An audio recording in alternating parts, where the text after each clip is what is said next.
how Shakira sounds.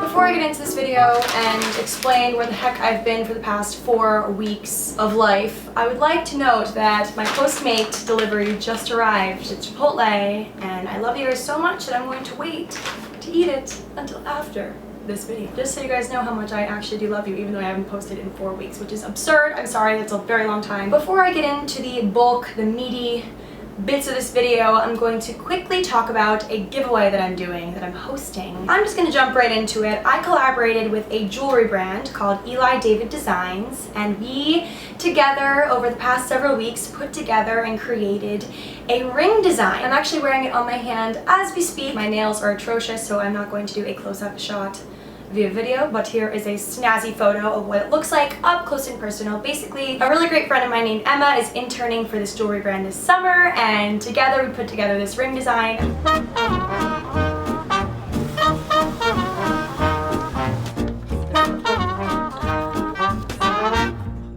I'll take your lead on this one.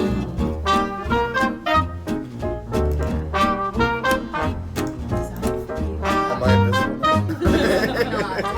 Yeah, hi, I'm Elliot.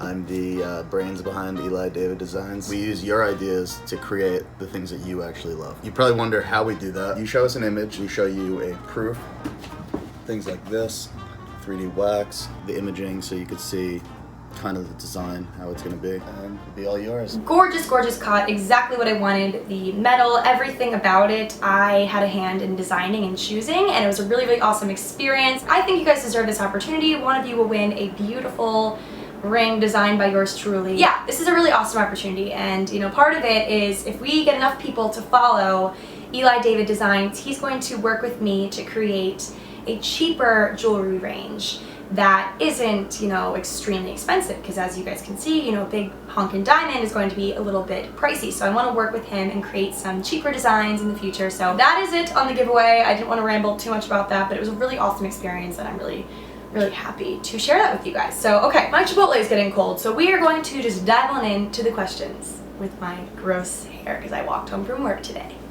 Okay, let's get cracking at it. I have a lot of things to share with you guys about my life.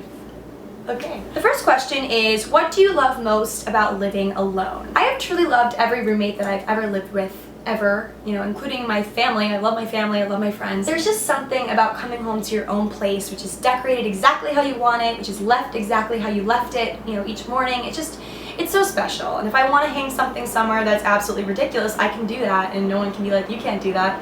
Unless it's something drastic, because then my landlord can tell me I can't do that. But yeah, that's definitely the biggest thing I love about living alone. Favorite thing about living in Hell's Kitchen? So that's kind of a similar question, but you know, more so my neighborhood. So I love Hell's Kitchen. So far, living in Hell's Kitchen, something I've noticed is just the sheer amount of food and variety in food, you know, options around here. There's so many different genres of food around. You know, I can try a different restaurant like for every meal every single day of my life and live here for 50 years and still be trying new places. To make this kind of a twofold answer, I also love how cheap it is to live here. I looked at so many different apartments, you know, across the city, and I'm not gonna say this is the cheapest area because it definitely is not the cheapest area in New York City, but out of all the areas I was looking at in New York City to live, this was by far the cheapest for the amount of square footage that you get.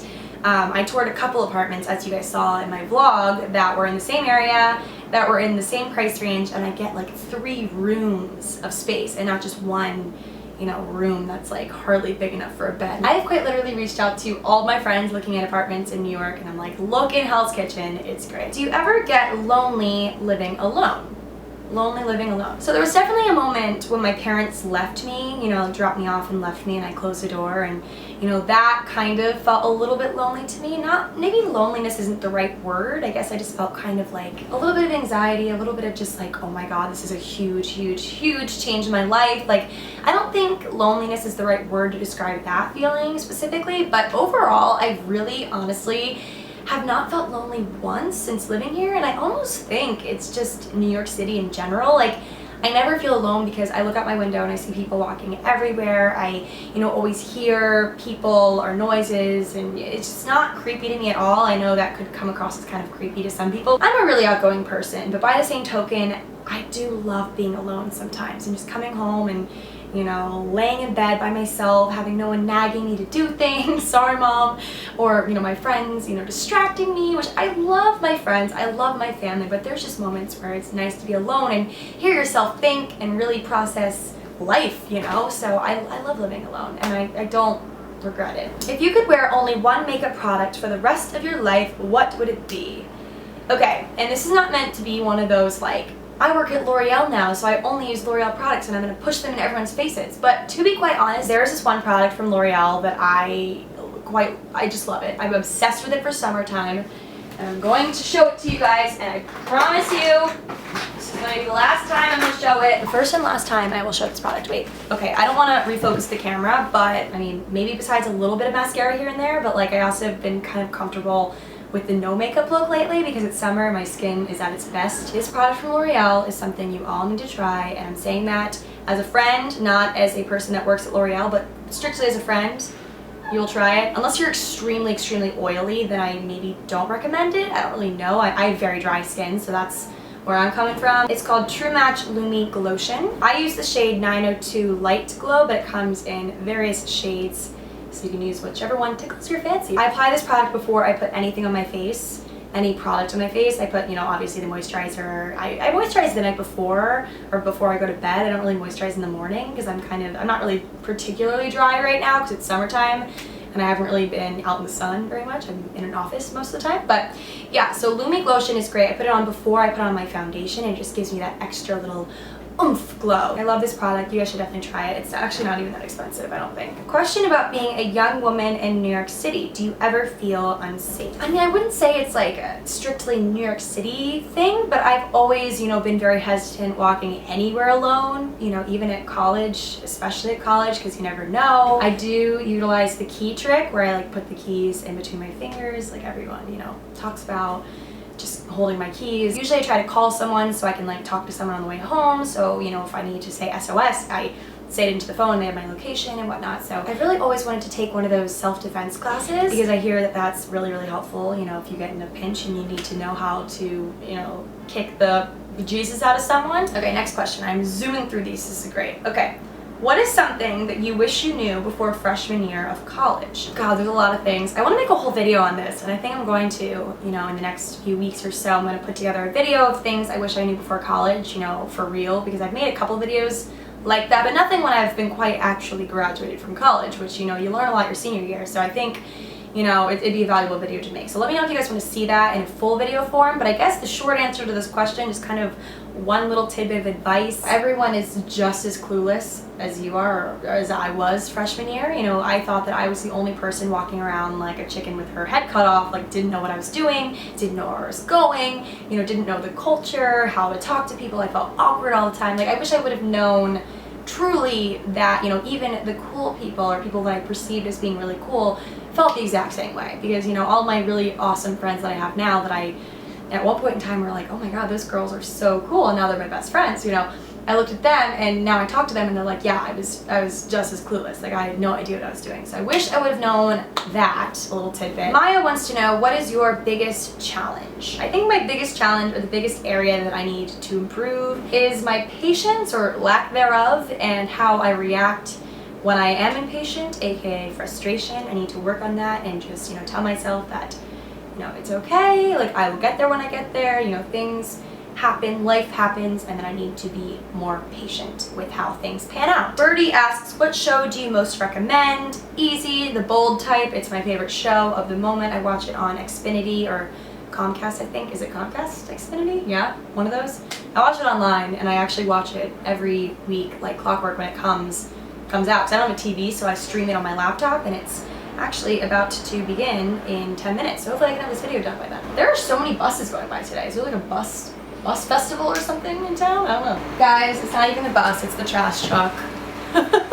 Sorry for the fake news. What are your top 3 favorite podcasts? If you guys follow me on Instagram, you would know that I'm a huge podcast girl. I am quite literally obsessed with listening to podcasts because I walk to and from work, and also sometimes during my lunch break, I like to listen to podcasts. I'm actually looking on my Spotify right now. You guys should all follow me on Spotify because then you can see, creepily what I'm listening to all day. So if you guys really want to know what I'm listening to. My top 3, or I guess I'll give you 4. Top 4 favorite podcasts of the moment are as follows. Number 1, We Met at Acme. It is a New York City based like dating, relationship advice type, or just chit chat type podcast. I guess that probably did not do it justice at all. It's actually a really, really awesome podcast, and I really love the girl who leads it. So I love that one. Another one that I really, really love is called Chicks in the Office, and it's a Barstool podcast, and it's actually relatively new. They did a lot of Instagram video type things, and now they have a podcast, so I've been listening to that. They have a few episodes out right now. Chicks in the Office, that's a great one. Also, I really, really love The Daily, which is the New York Times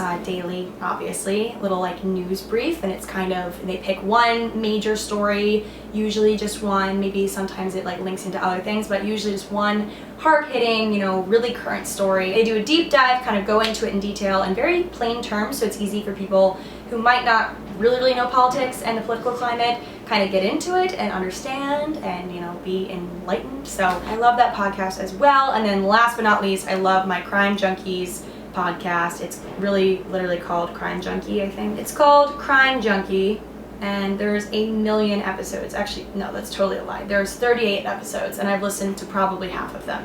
And they're like an hour long, so I've spent like half of my life listening to these. I'm just kidding. Really awesome podcast. Kind of talks about like murder mysteries. I love those podcasts, and I also kind of want to make my own podcast because there's days that I really want to talk, but I also don't really want to be on camera. So I feel like a podcast would be a great place for my thoughts to live. So let me know if you guys want to see a podcast from me, because, why not just throw another thing into the mix that I create. So next question is, dating in New York City, what is it like, and what are your favorite dating apps?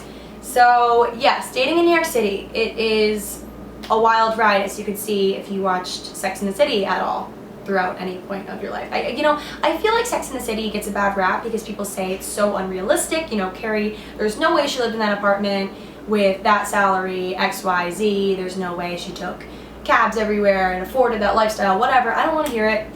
Sex and the City, as maybe unrealistic in some respects, is actually the most realistic New York City show that I've seen from that era of time. It is a dated show, and things have changed since the last season of Sex and the City, but I really have learned a lot of valuable just life lessons from that show. Basically, I love Sex and the City, and I really, my dream for my birthday is to go on one of those Sex and the City bus tours. Like, I really, really want to do that. So anyway, where was I going with that?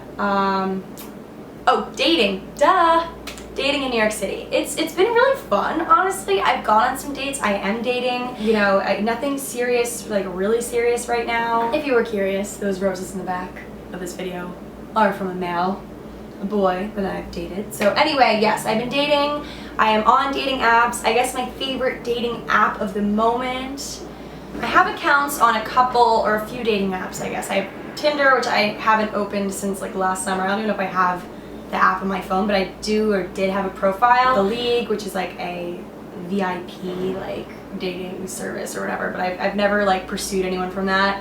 And also Hinge, which I really actually love. Like, I love Hinge. I don't really use Bumble. I kind of want to try that. So let me know your thoughts on that, but I do use Hinge. It's just it's more than just photos and look how hot I am. It's like, look, I have a sense of humor. I look at my answers to these questions. Essentially, you have photos which are separated by questions that you have to answer. And it kind of, it really actually does show a lot about a person if they're totally whack or not. Based on how they answer certain questions and which questions they choose. You don't have to answer like every question that they throw at you. You can choose, like, cater certain questions to your profile. So Hinge is great. I told all my friends about it. They all downloaded it. They all love it. One of my friends is actually going on a date this week, a Hinge date. Because of me, I would say, if they get married, I want to make a speech and be like, I encourage my friend to use a dating app, and the rest is history. But yeah, I do believe in dating apps. I don't always pursue people from dating apps. It's kind of, at the end of the day, just a little confidence booster that someone matches with you. There's just something about, getting a little notification during the day, like so-and-so likes you, or so-and-so matches with you, and like, it's just the little things, guys. The next question is, what books are you reading currently? So I just finished a book which was called The School of Psychics. Am I right? Post-production, Katie? Am I right? Okay, I hope so. School of Psychics, I just finished that book, and then also I'm currently reading, I just picked it up from a Brooklyn flea market. It's a book about dreams. What is it? The Psychology of Dreams. It's from Freud, and it's the interpretation of dreams. That's what it's called. It's on my bedside table. Definitely going to work that book into a blog post or two. It's definitely going to teach me a lot about life and psychology and dreams and all of that nonsense, which isn't actually nonsense because I'm actually interested in it. Okay, so that is clearly it for this video because we have completely lost the light, and I am going to hate myself editing this video if I'm out of focus, which I'm sure I am. So yeah, that's it for this video. Hope you guys all enjoyed, and I will talk to you guys all next time. Bye!